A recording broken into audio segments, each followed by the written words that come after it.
Hello and welcome. My name is Chris from ChristopherHole.com and welcome to today's podcast. It's episode 20 and we are talking about one essential nutrient for better health. Now, this nutrient in some respects is called the bad guy and in some respects it's called the good guy. So what we have to do is try and make sense of, is it a good guy, is it a bad guy, or is it just a guy that has some good points or has some bad points? And the marketers and the people that are trying to sell an idea or a story is trying to make out that it's one or the other. So that's what we're going to be talking about today. But before we get into that, I would just like to mention my social media, which is Christopher Hole Training on Facebook and at Christopher Hole on Twitter. So if you would like to come along there, you can like and follow. It'd be great to have you there, answer any questions that you may have.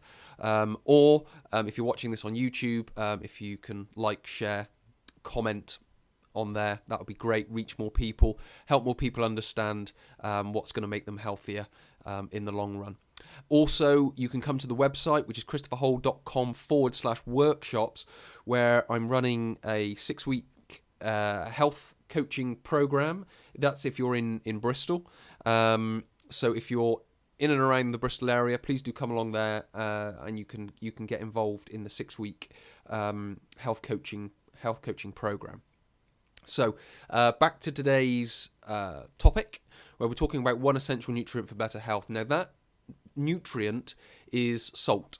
Now, salt has in some areas of health, it has a good name, and in other areas of health, it has a bad name. So what we need to do is try and make sense of, is it good, is it bad, what is it doing to help us, and what is it doing to maybe not help us. Now, the type of salt that I'm talking about is a better quality salt that doesn't contain anti-caking agents or other chemicals. So it's a natural salt. It comes fresh from the sea or fresh from the rock, and it's in its natural state, because that's where you're going to get the better health benefits. Yes, very basic, cheap table salt is going to have the sodium and the chloride in it. It might not have many other minerals in it, and it'll also have the other chemicals and the anti-caking agents, which aren't going to give you the best of the health benefits that you could get from it. So it's detrimental to some degree. So what I'm talking about is natural, unprocessed salt, either from the sea or from the rocks, that you can consume. So that's the ones that I'm talking about. Now, how I am going to talk through this is we're going to talk through some of your anatomy. So you're going to, first of all, understand that it is essential to our health. And then we're going to start talking about hydration and dehydration. And then we'll start talking about some other facts about salt. So we'll look at some medicines and things like that. And then we'll look at what makes a good quality salt other than what I've just spoken about. And at some point, I'm going to read to you a little piece from a book called The Salt Fix, which again is another part of the author is sort of promoting the use of salt and how it's been sort of widely taking out of context the use of salt and things like that. So that's something that we're going to talk about as we go through. So with regards to our anatomy, if you can think of your body, so your body is right in front of you. Now, that body is made up of basic systems. So your muscular system, your skeletal system, your digestive system, your circulatory system, your nervous system. So you've got all these different systems of the body. So that's what your body's made up of. Now, these systems, they're made up of organs. So your part of your digestive system is made up of your stomach, your small intestines, and your large intestines. Your muscular system is made up of the muscles of your body and the heart and the smooth muscle in the intestines and things like that. You've then got your skeletal system, which is made up of your bones. So you've got the systems that are made up of bones, that are made up of organs. Then you've got the organs, which are made up of tissues. And then you've got the tissues, which are made up of cells. Now, within our body, there are trillions and trillions of cells. Now, all within our cells and outside of our cells is water. Now, we know our body to be 70% water, and that's what surrounds the trillions and trillions of cells that we have. So our body is made up of water, essentially, and these little trillions of cells that are, in a sense, swimming around in it. Now, all of this 70% water contains salt. Now, it's on the inside of the cell, it's on the outside of the cell, and it's also contained within in the blood. And without the normal salt fluid balance, our body wouldn't function normally. So everything you hear about metabolism, everything you hear about gaining weight and losing weight, everything you hear about endurance, everything you hear about muscular strength, is all built on these minerals that are, to us, known as salt. Because in certain areas of health, they get called minerals. Now, we know minerals are good for us, but what we also get told is that it's bad for our blood pressure, which I'm going to address later on. So, again, we're sort of told one thing, that within minerals, they're good for us. But sodium is bad for us, but that's the most abundant mineral in the body. So we're being told one thing from one place, we're being told one thing from another place. So we need to be able to understand what these salts are doing, and then we can start to make a better judgment on whether they're useful for us or not so useful for us. So our body is made up of systems, which is made up of organs, which is made up of tissues, which is made up of cells. There are trillions of cells, and they bathe and swim in a salty water. So that's inside the cell, outside the cell, and within the blood. And this salty water, as it could be described, helps our body function normally. And every aspect of health and fitness, it impacts it. So we have to make sure our salt and water balance stays in a good ratio. Now, sodium helps the body maintain normal fluid levels within these three compartments, so within, without, and in the blood, or within the cell, without outside of the cell, and within the blood as well.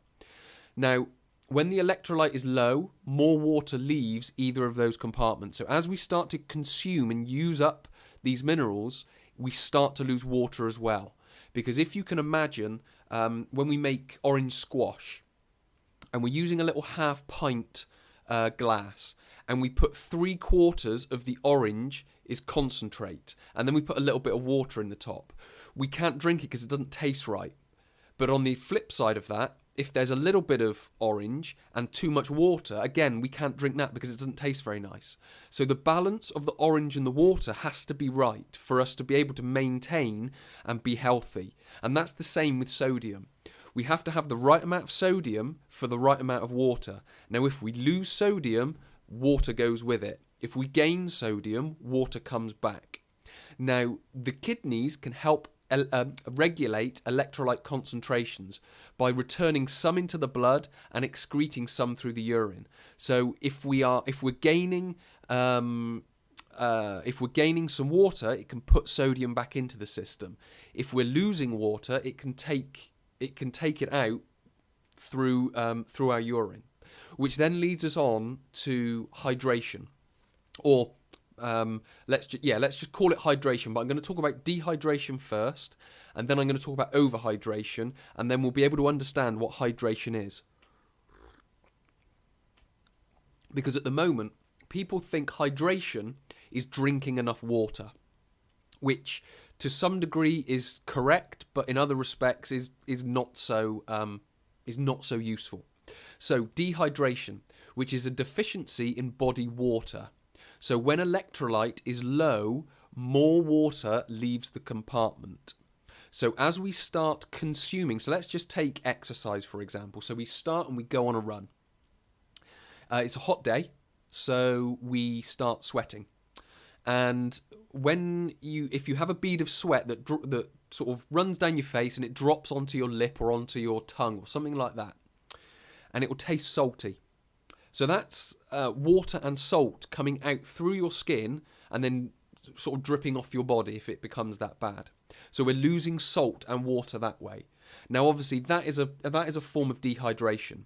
Now, if we just take water in, so just basic tap water that might not have a great deal of minerals in it, we aren't going to be maintaining our fluid levels because we aren't putting the same amount of sodium in as we are water, if that makes sense.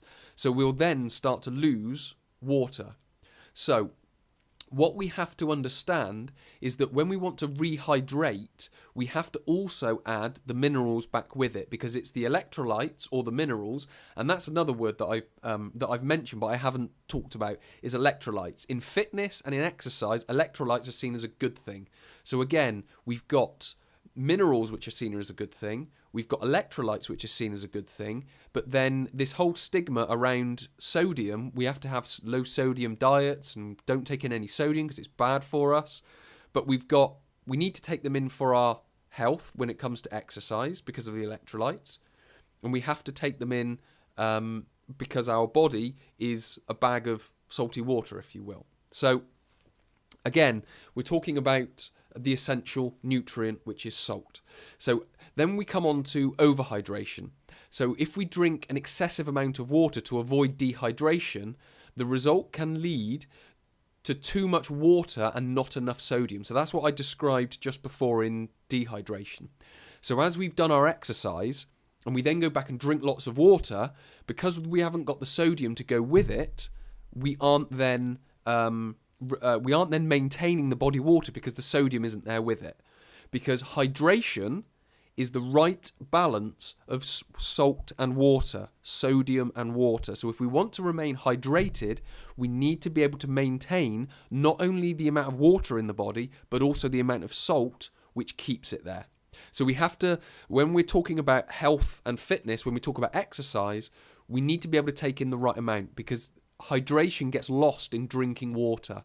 But if you're drinking certainly water in Bristol, which is known as hard water, which doesn't contain a lot of minerals, that can be seen as let's just say an unhealthier water. It's not unhealthy, but it's just unhealthier, if that makes sense. So we have to be aware that we're not necessarily taking in, which is why I always sort of mention to people, don't be afraid to add a little bit of salt to your water. As long as it's a good quality salt, don't be afraid to add it into your water, because it will help you. You will remineralize the blood and the fluids around each of the cells.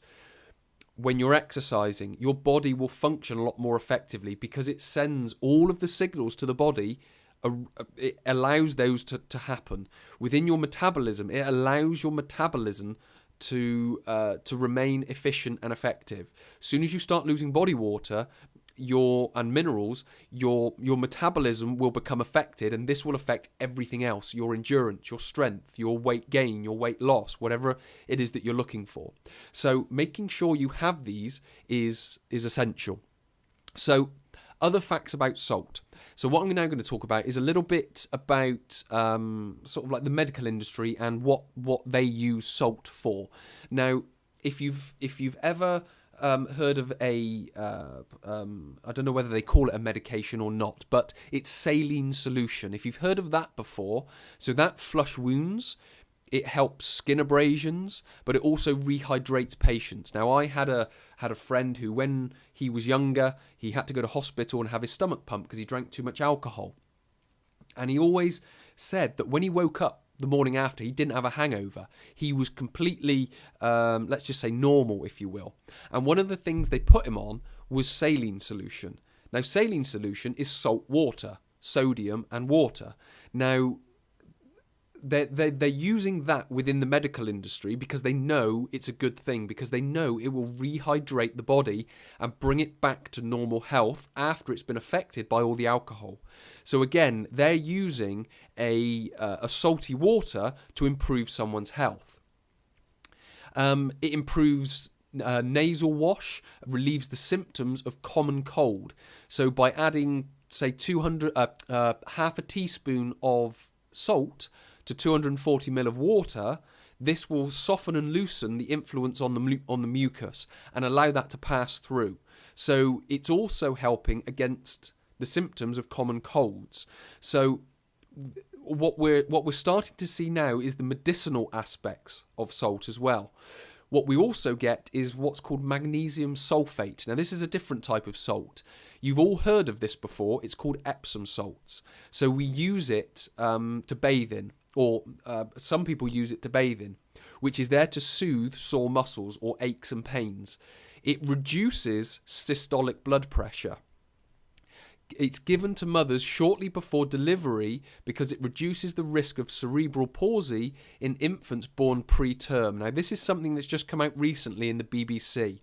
And they were talking about this magnesium sulfate drug that was being used to help these infants that were born preterm.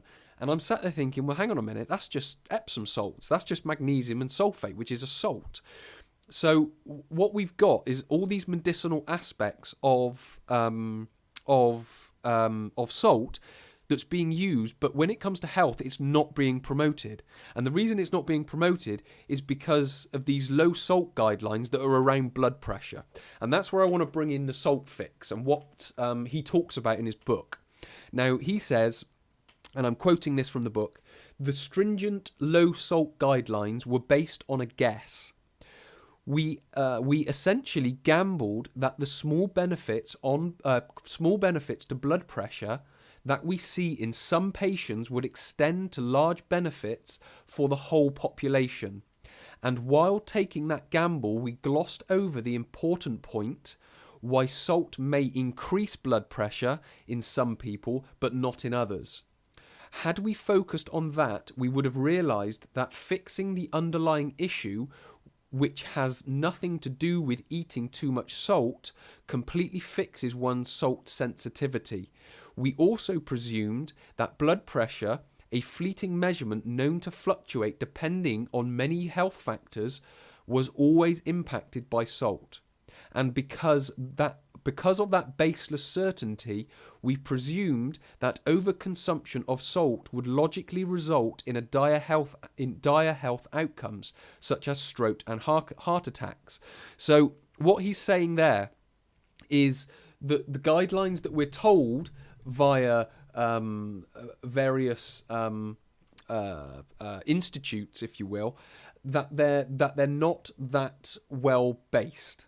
So we need to be able to delve a little bit deeper and understand a little bit further the information around this, and not take what we are told as the truth. We need to be able to think about it as, okay, this is information. Now we need to go and investigate it.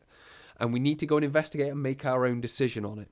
Because what a lot of people do in the, let's just say marketing industry, whether it's marketing a product to sell or a service to sell, or it's just trying to sell an idea via the government, if you will, they will normally only sell one side of it. If they don't want you to do it, they will sell the negative side. If they do want you to do it, they will sell the positive side. What they won't sell you is both sides, and then you make up your own decision, because it might happen that you decide what they don't want you to decide. So it's very much understand, certainly when it comes to your health, understand your anatomy, which is what we've done. Understand some of the other uses, which is what we've done. And then you can start to make a better understanding of, is it a positive thing or is it a negative thing? So the final thing that I want to talk about is what makes a quality salt. So the first thing is that it's a natural and unprocessed salt. That's the first thing, which is what I talked about at the start. The second, third, and fourth thing is, number 2, it dissolves in water. So when you put it in the water, obviously leave it for a period of time and it will dissolve.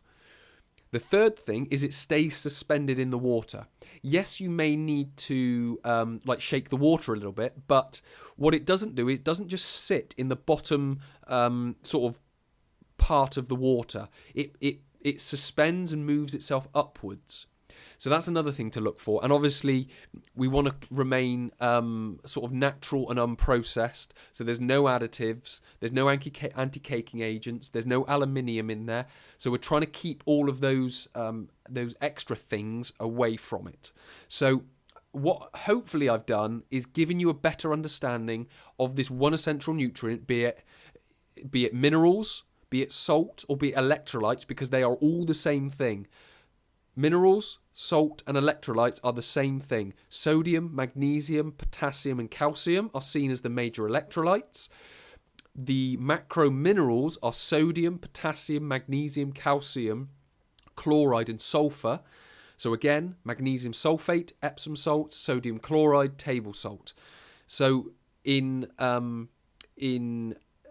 healthy eating, it's known as minerals. In fitness, they're known as electrolytes. And if we are told not to do it, it's known as salt. Don't eat too much salt. Keep your low salt and things like that. But to some degree, don't take it as the truth. Make sure you have a better understanding of it. So that brings me to the end of episode 20, the 1 essential nutrient for better health. Hopefully it's been useful for you. Again, please do come along to the website, christopherhole.com/workshops. Facebook, Christopher Hole Training, and Twitter at Christopher Hole. It'd be great to see you there. Please do like, share, comment, and follow. Subscribe to the YouTube channel. It'd be great to have you along. So many thanks for listening. My name is Chris. I will speak to you in episode 21.